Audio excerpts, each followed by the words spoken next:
স্বাস্থ্য পরিবার কল্যাণ দপ্তরের পক্ষ থেকে এবং সেই সঙ্গে কালিয়াড়া গ্রাম পঞ্চায়েতের আমাদের ভিভিডিসির পক্ষ থেকে আপনাদের সবাইকে নমস্কার জানিয়ে আজকে আপনাদের সচেতন করার জন্য আমরা কিছু কথা বলতে এসেছি। সামনে বর্ষাকাল, এই বর্ষাকালে আপনারা প্রত্যেকেই জানেন যেখানে জল জমে সেখানে মশা ডিম পাড়ে। তো সেই দিক থেকে আপনাদেরকে সচেতন করতে চাই, কারণ মশা এমন একটা জিনিস যে অনেক রোগ বহন করে। আপনি ভাবছেন যে শুধুই মাত্র ডেঙ্গু, তা না, খোলা পড়ে আছে বা কারো বাড়িতে যদি মোটর সাইকেল থাকে পুরনো টায়ার পড়ে আছে, এই যে জায়গাগুলো, এই জায়গাগুলোতে জল জমতে দেওয়া চলবে না, সবকে উল্টে রেখে দিতে হবে। আমাদের গ্রামাঞ্চলে আরেকটা জিনিস আছে যেটা ধান সেদ্ধ তাল, দেখবেন প্রত্যেকের বাড়িতেই কম বেশি আছে, ওইটা সোজা করে দাঁড় করে রাখছেন, দেখবেন হয়তো মশাতে এতটা ডিম পারে এতটা জলে, তাতেই কিন্তু মশা বংশ বিস্তার করে দেবে। তো প্রত্যেকেই কিন্তু আপনাদেরকে খেয়াল রাখতে হবে যে আশপাশটা আমাদেরকে একদম পরিষ্কার রাখতে হবে যাতে মশা না জন্ম নিতে পারে। তো মশা যদি কামড়ায় তাহলে বিভিন্ন রকমের রোগ হয়, আগেই বললাম। তো এই যে সাবধানতাগুলো আপনাদেরকে অবলম্বন করতে হবে, কি না, মশার কামড় এড়াতে গা ঢাকা হালকা রঙের পোশাক পরতে হবে, দরজা জানালায় মশা প্রতিরোধক নেট লাগাতে হবে, ঘুমানোর সময় অবশ্যই মশারির মধ্যে ঘুমাবেন, বাড়ির বিভিন্ন কাজের বা অকাজের জমা জল নিয়মিত 7 দিন অন্তর পরিষ্কার করবেন। দেখবেন ফ্রিজ যাদের বাড়িতে আছে, ফ্রিজের তলায় একটা বাটি থাকে না, জল জমে, ওই জলটা কিন্তু 7 দিনে একটাবার করে অবশ্যই ফেলবেন, তা না হলে ওর মধ্যে মশা ডিম পাড়বে। তারপরে বাড়ির ছাদে দেখবেন ফুলের টব থাকে, তারপরে ওইগুলোতে জল জমে, ওইগুলোতে মশা জন্মাবে, একটুখানি জল পেলে ওরা বংশ বিস্তার করবে। তো বাড়ির আবর্জনা পরিষ্কার রাখতে হবে, বাড়ির নর্দমা চারিদিকে পরিষ্কার রাখতে হবে, জ্বর হলেই ডাক্তারের পরামর্শ নিতে হবে, আর প্রচুর জল বা তরল পানীয় করতে হবে, খেতে হবে। যে কোনো ধরনের রক্ত পরীক্ষা সরকারি হাসপাতাল থেকে বিনামূল্যে করাবেন, আর সরকারি চিকিৎসক ছাড়া পরামর্শ নেবেন না, নেবেন কদিন না গ্রামীণ ডাক্তারদের কাছে অবশ্যই নিতে হবে। আমরা ডক্টর ছুটে যেতে পারবো না মেদিনীপুর বা ডেবরা, হয় স্বাস্থ্যকেন্দ্রে নয় হাসপাতালে গিয়ে রক্ত পরীক্ষা করাতে হবে। তো এইগুলো হচ্ছে ডেঙ্গুর ব্যাপার। আর তাহলে ডেঙ্গুটাকে আমাদের যাতে দূরে রাখতে পারি, ডেঙ্গু থেকে যাতে আক্রান্ত না হই, তার জন্য আমাদেরকে কী সাবধানতা অবলম্বন করতে হবে না, প্রত্যেককে কিন্তু মশারি টাঙিয়ে ঘুমোতে হবে, বাড়ির কোথাও জল জমতে দেওয়া চলবে না, জ্বর হলে ডাক্তারের পরামর্শ ছাড়া কোনো ওষুধ খাবেন না, জ্বর হলে অকারণে রোগীকে বাড়িতে ফেলে রাখবেন না, বাড়ির চারপাশটা পরিষ্কার রাখবেন। এই যে কথাগুলো বললাম, এই সাবধানতা অবলম্বন করলেই কিন্তু আপনারা মশার থেকে সুস্থ থাকবেন। মোট কথা শুধু লক্ষ্য রাখবেন বাড়ির কোথাও চারপাশে জল যেন না জমে। বাড়ির মধ্যেও অনেক পাত্র থাকে যেখানে হয়তো জল জমে পড়ে আছে, অনেকে মাটির পুজোতে জল খান, সেই জলটা হয়তো ব্যবহার করতে করতে বন্ধ করে দিয়েছেন, সেখানে দেখা যাবে মশা ডিম পেড়ে যাবে। তো এই যে আপনারা জানাবেন যে জলটাকে আপনারা পরিষ্কার করতে পারবেন না, ওখানে স্প্রে করে দেওয়া হয় আমাদের।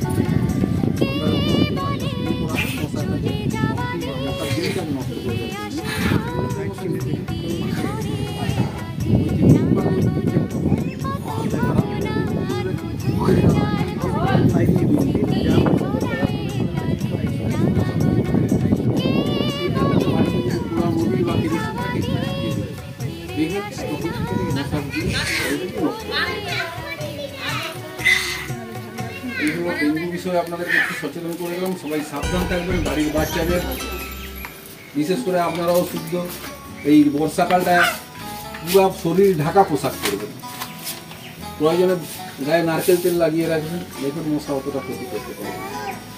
ঠিক আছে, সবাইকে ধন্যবাদ জানিয়ে আমি ডেঙ্গুর ব্যাপারটা শেষ করলাম। এবারে আমার দাদা SBM সম্বন্ধে, মানে একটু স্বচ্ছতা বিষয়ে, ল্যাট্রিন থেকে শুরু করে পচনশীল অপচনশীল দ্রব্যের উপরে আপনাদেরকে একটু সচেতন করছি।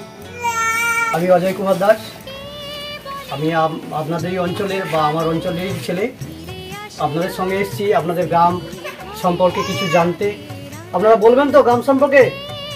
কেন কেউ কথা বলছেন না কেন? বলবেন তো? আচ্ছা, এই গ্রামে কত বাড়ি আছে? রামভদ্রপুর গ্রামে কত বাড়ি আছে?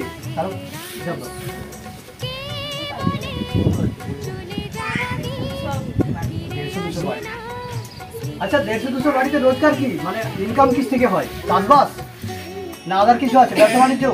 মাস্টার কজন আছে?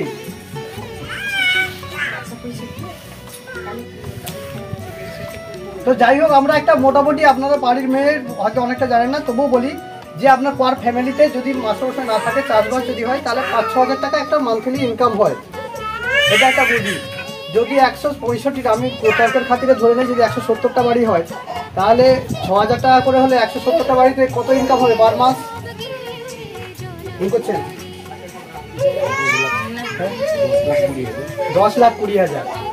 10,20,000 টাকা মাসে যদি হয়, বছরে কত হবে? 1 কোটি। আমি 10 লাখই ধরি, 1,20,00,000 টাকা। এইটা আমি দেখিনি, আপনারা দেখছেন হয়তো, একসঙ্গে এত টাকা আমি দেখিনি। তো যাই হোক, এই টাকাটা ইনকাম হয়। আর জানেন কি, আপনাদের পরিবারের যে মেডিকেল পারপাস, মানে এই ডাক্তার দেখানোর জন্য যে খরচাটা কত টাকা? আচ্ছা আপনি বলুন তো দিদি, মাসে কত টাকা খরচা হয় আপনার ফ্যামিলি?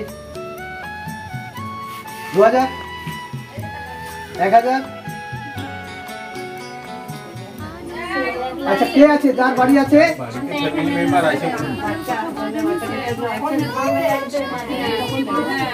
আমি গড়পড়তা যদি 3,000 ধরি, তাহলে বছরে 36,000।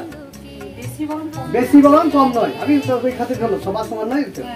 তাহলে বলুন, এই যে একটা ফ্যামিলিতে যদি বছরে 36,000 যায়, তাহলে এই যে 170টা পরিবার, এই 70টা পরিবারে কত যাচ্ছে 36,000 করে হলে?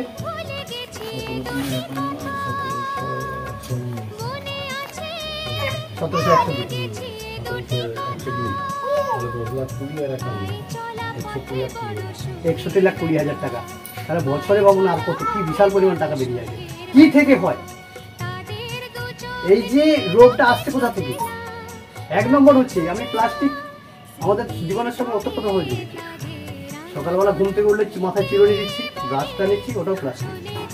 আর সর্বোপরি সব থেকে বাজে হচ্ছে কি না, বাড়িতে যখন বাড়ির মালিক যাচ্ছে, দাদা বলে দিচ্ছেন এই পটল নিয়ে আসবে, মাছ নিয়ে আসবে, মাংস নিয়ে আসবে, সব তার হাতে একটা ব্যাগ দিলেন না, বলে দিলেন আপনিও বলে খান। তো সেও সাইকেল নিয়ে বেরিয়েছিল, বাইক নিয়ে বেরিয়েছিল। সে আসার সময় কিছু হচ্ছে বজ্র পদার্থ নিয়ে আসতেছে, যেগুলো হচ্ছে কি ক্যারি। আপনারা ক্যারিগুলো কি করেন? হ্যাঁ, কি করেন? ক্যারিগুলোকে পুড়িয়ে দেন। খুব ভালো। আর কেউ কি করেন? সবাই পুড়িয়ে দেন।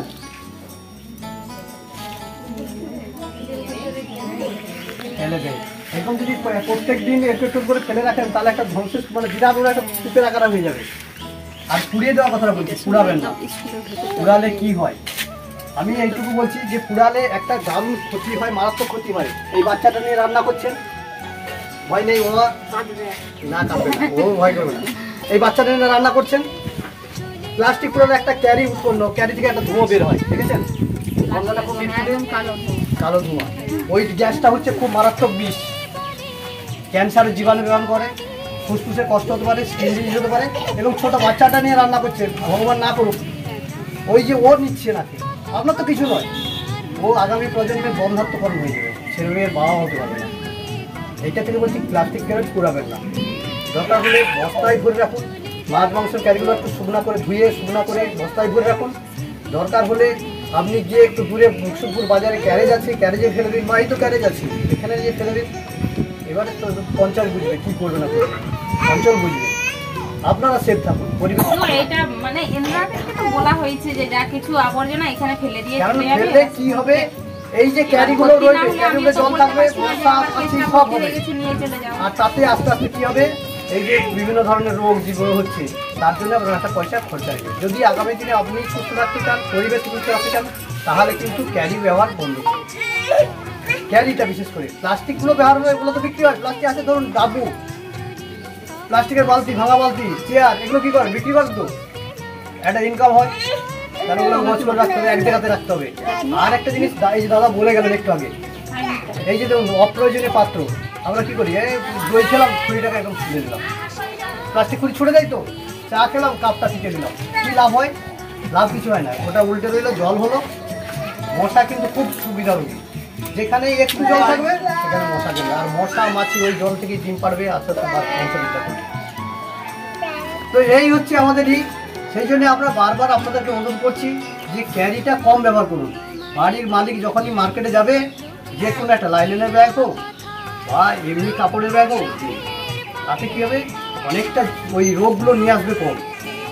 আরেকটা জিনিস হচ্ছে এই যে প্লাস্টিক কুড়িতে চা খাই বা কাগজের কুড়িতে চা খাই, এতে কি হচ্ছে গরম চা যখনই প্লাস্টিক কুড়িতে ঢেলে দিচ্ছি কী লাভ হচ্ছে, ওতে একটা কেমিক্যাল টাইপের চিকচিকে আছে, ওটা কি হচ্ছে ওটা থেকে ওই যখনই গরমটা লাগছে ওই থেকে কেমিক্যালটা বেরিয়ে আসছে, আর ওটাকে আমরা খাচ্ছি। এখানে হয়তো দেখবেন যে এই দিদিরা চা খাওয়াবে, আপনারাও খাবেন, আমিও বিষটা পান করলাম। তো সেই জন্যে যতটা সম্ভব করবেন এটা চেক করবেন। আরেকটা জিনিস হচ্ছে কি, এখনই আমার আস্তে আস্তে আমার এক দাদা বললেন যে সায়েন্টিফিক টয়লেট, আমি প্রত্যেক বাড়িতে টয়লেট আছে, এই কীটা আছে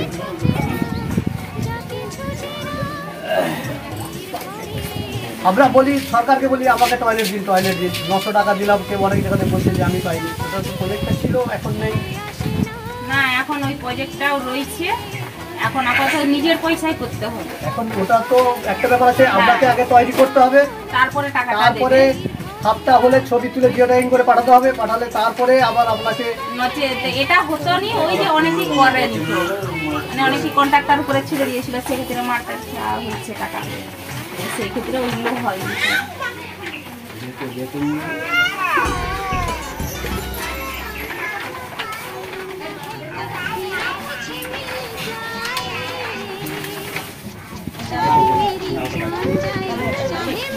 এটাই ভালো লাগছে।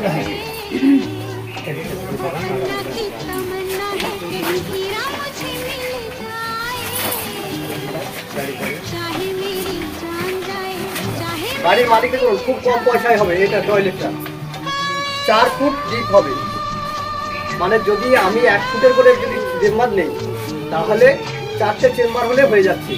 4টে চেম্বার এরকমভাবে বস্ত খুলে বসালেন, 2টো চেম্বার পরপর পাশাপাশি বসাতে পারেন বা এরকম রো করে বসাতে পারেন, যার ডিস্টেন্স হবে 1 মিটার, মানে 39 ইঞ্চি, 39 ইঞ্চি, মানে এখান থেকে ধরুন ওই দিকে কাজ, এই ডিস্টেন্সটা হবে। 2টো চেম্বার থাকবে, মাঝখানে একটা ওয়াই জাংশন থাকবে।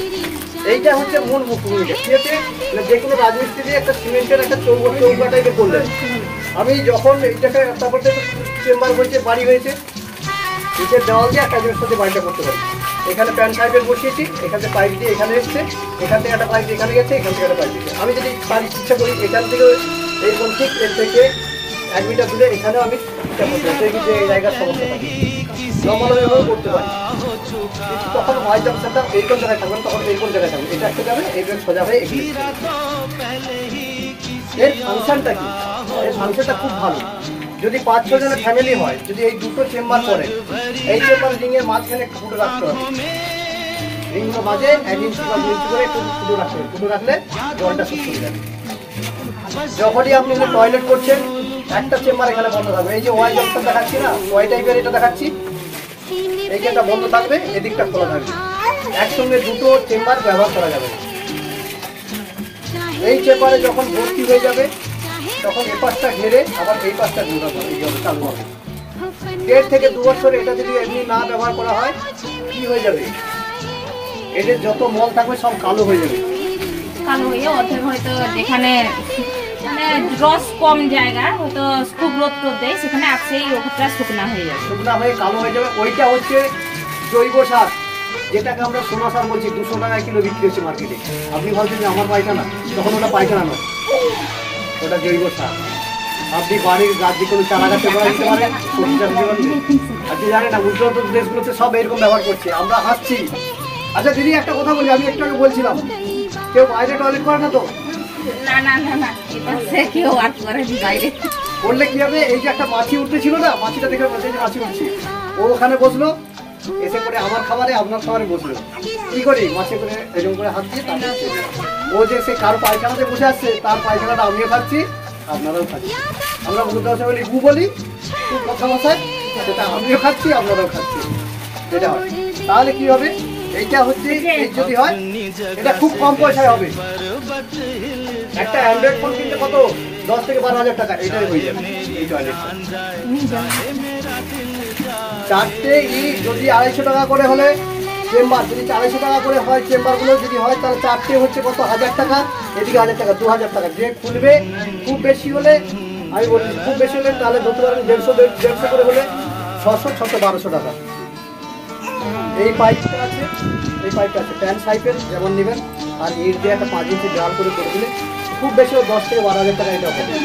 এবং হচ্ছে কি এটা সায়েন্টিফিক, এর জন্য ওই যে আমরা অনেকটা বলি না, আমার তো ঘরে আছে, ওই টয়লেট আছে আমি শেয়ার করি, কিন্তু আমার তো পয়সা নেই অত বানানোর মতো, আমি কিন্তু এইটা করতে পারি। আবার এটা যখন ভর্তি হয়ে যাবে তখন আবার এইটা যেহেতু খুচরো নিলাম শার্টটা, এই শার্টটা যদি আপনি বিক্রি করতে চান বিক্রি হয়ে যাবে 200 টাকা কিলো। এটা এখন হয়তো বুঝাচ্ছেন আপনারা, কিন্তু আগে যখন টয়লেটটা দেওয়া হতো সেই কিছু তারা মানে যে পদ্ধতিতে করে যেত সেই পদ্ধতিতেই তাদেরকে করতে হতো। মানে শুধু বলেছে টয়লেট বলা হচ্ছিল কিছু নয়, কিন্তু এখন যা ভাবনা হচ্ছে পাল্টে গেছে। হ্যাঁ, ফেজ 2 এখন চলছে, ফেজ 2 এই ভাবনাটা নিয়ে আসা হয়েছে। নাহলে অনেকেই বলতো না আমাদের একটাই করে দিন, তারা বলছে একটাই আপনার দিদি সুবিধা, মানে বোঝাচ্ছে তাদেরকে যারা ছুটতে আসছে প্রথম যখন ব্যবহার করা হয়েছে দুটো যে দুটো থাকবে আরেকটা চেম্বার খুলবেন, এখানে পায়খানাটা গেল, এইটা যে যেই কদিন রেস্ট হলো ওই কদিনে ওই পায়খানাটা শুকিয়ে মানে গুঁড়ো গুঁড়ো হয়ে একটা সারে পরিণত হয়ে গেল।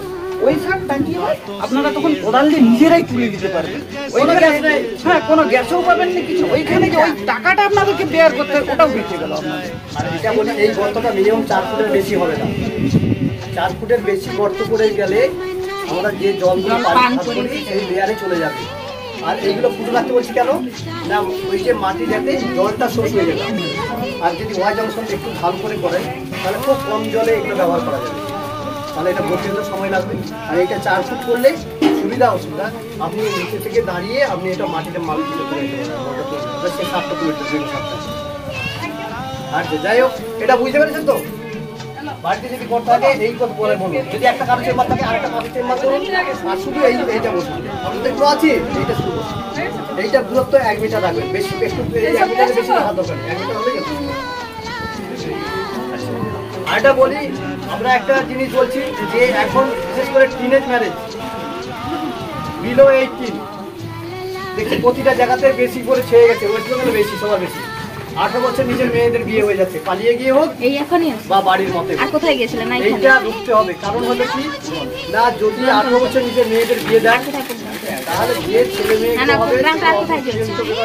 আর কোথায় চলছে? আর কোথাও নেই। আবার কি হচ্ছে একটা জিনিস বলি হচ্ছে এটা কেউ মাথায় দেবেন না, ছেলের মেয়ে বিয়ে হলো আপনারা জানেন 22 বছর পরে ছেলের মোটিভিটি পাল্টে গেল, এটা কি সে আবার অন্য একটা ছেলেকে মেয়েকে বিয়ে করে। যারা কাজ করে পাশাপাশি তারা নিজেরাই জানেন যে আমার এই পাশে রেখে বাড়ির যে মেয়ে ছেলে মেয়ে এটা একটা বিয়ে দিবেন। আর এখানে আপনারা দিয়েছে রাস্তাটা দেখে যান তো, রাস্তাটা দেখে দেখেছিলেন না, এটা নিচে দিয়ে যাবো, ভিডিও করে যাবো। এই দিদি খুব ভালো, আমাদের সাথে পরিযোগে এখন মেডিকেল কাছে ওটাকে কোথায় কি অসুবিধা হচ্ছে আমাদের এখানে সব কিছু। আর একটা জিনিস বলি আপনাদের এখানে ছোট বাচ্চা কত? 100 হয়ে যাবে। 100 তাদের টিনেজ মানে এইরকম থেকে এরকম 18 বছরের নিচে বাচ্চা, তাদের বাচ্চা কি পুষ্টজনিত বাচ্চা হচ্ছে? ওটা আশা দিদি জানে ভালো ভাবে। হ্যাঁ আশা দিদি তো ওই জন্য বলতে পারছেন, দিদি বলুন কিছু উনি বললে যতটা ভালো বলবেন, কারণ শুনুন আমি তো আর সবটা আমি কারণ সুস্বাস্থ্য বাচ্চা বা পুষ্টি অপুষ্টি বাচ্চা সেটা দিদির কাছে হিসাব জানে, ওটা দিদির কাছে হিসাবটা থাকে। আমরা সেই জন্য বলি ব্যাপারটা হচ্ছে কি বলে তো এই তো ঘরে ঘরে যায়, আমরা দেখি তো অনেকে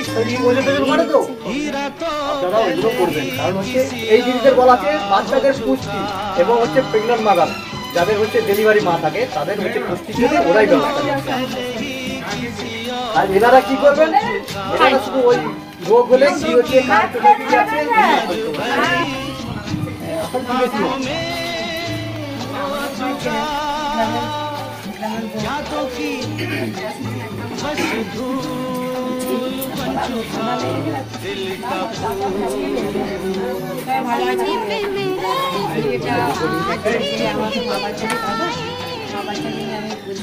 चाहे मेरी जान जाए चाहे मेरा दिल अपना की तमन्ना है कि जीरा मुझे मिल जाए খুব অসুস্থ থাকে সেগুলো আমি चाहे मेरा दिल जाए যে বাচ্চাগুলো খুব অপুষ্টি হয়ে যায় সেই বাচ্চাগুলো তো আমি তো সবাইকে বলে দিই যে আমাদের বাড়িতে হয়েছে আমাদের বাচ্চার কাছে করে চলে এসেছে সামনে আমাদের বাড়ি পাওয়া যায় মাও থাকে বাড়ি আর টাকাও পাবে সব স্কুলে পাঠিয়েছিলাম রামনগরে পাঠিয়েছিলাম কিন্তু সে তো গেল না যাবো যাবো তো আমাদের সামনে একটা বাচ্চা আছে অপুষ্ট বাচ্চা ছিল বড় মেয়েটা সে খুব ভালো ওই একটু দাঁড়াও সবাই একটু দাঁড়াও বেটা একটু দাঁড়াও বলছি ওই দাঁড়াও দাঁড়াও একটু দাঁড়াও এ বাবু সবাই এদিকে নিয়ে চল এই সবাই উঠে লাইন দিয়ে চল লাইন দিয়ে চল সব কাছে কাছে দাঁড়াও তাহলে যদি দিতে দাও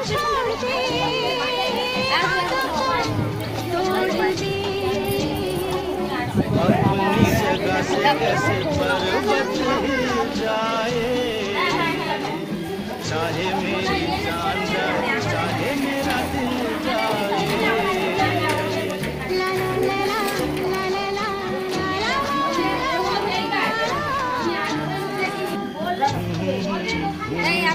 ला ला ला